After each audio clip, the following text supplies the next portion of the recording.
Ассаламу алейкум. С вами Магомед Ялхаро, гильдия гидов.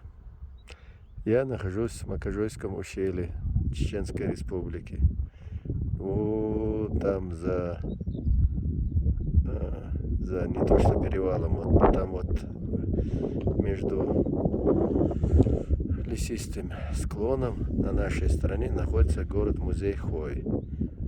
А вот это склон, северный склон горы, то есть южный склон горы, который перекрыла когда-то две реки, из которых потом образовалось озеро. То есть я стою на той горе, которая обрушилась и стала тем препятствием, которое или сползла, перекрыла двум рекам, и непонятно когда, очень давно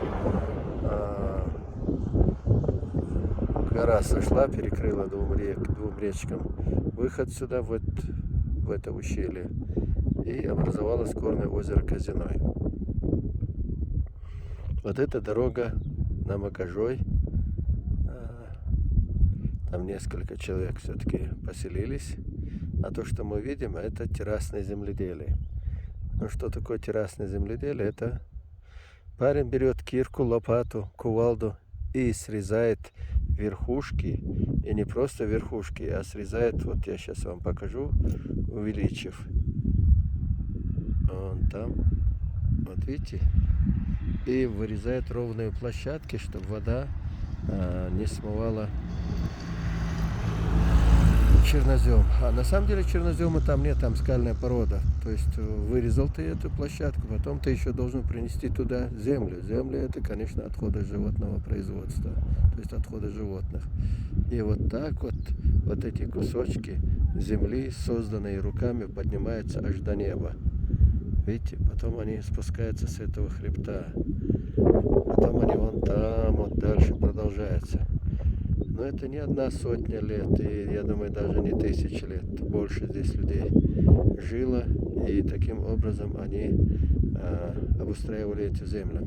Но надо понимать, что в горах обычно вот восточный склон оставляют под пастбище. Почему? Потому что он до обеда в тени, и вода, роса не высыхает, поэтому там жирная трава. То есть восточный склон оставляют для пастбища. А западный склон, он как бы с утра начинается освещаться, и здесь посадки зерновых, видите, на этих террасах.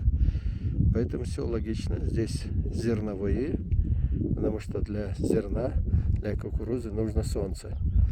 А жили и жилье строили в самых неудобных местах, то есть на отвесных скалах, над обрывами, потому что землю экономили. Ну и на юге всегда поклонение, то есть Всевышний, и чуть раньше язычество.